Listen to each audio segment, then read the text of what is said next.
Waa idin salaamay dhammaan asxaabta ku xiran channel-kayga.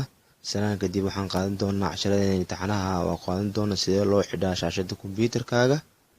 Fadlan subscribe saar kadibna gambaleelka taabo si ay kuu soo gaaraan akhbaaraad walba aan soo gelino YouTube.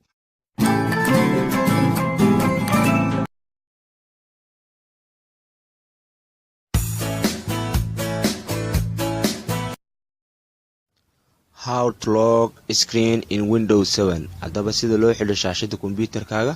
Kombiyuutarkaygu waa clean si aad u fahanto xajirkan kale ugu dhigay. Haddaba waxaad tagaysaa start menu-ga. Click ayaa siinaysaa kadib toolka yar ku soo baxay meesha kombiyuutarka laga damiyo oo ah shutdown. Arrow geeskiisa ku yaal ayaad muuskaaga geynaysaa amba click siinaysaa kadib tool yar oo qoraal ku qoran ayaa ku soo muuqanaya. Kadib waxaad ka dooranaysaa lock.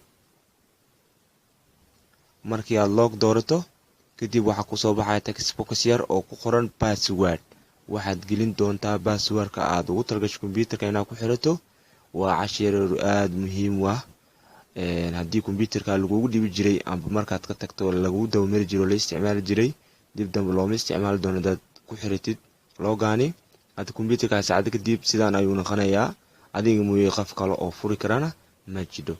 Hadda bal fiiri kombiyuutarkaaga adiga un baa fura.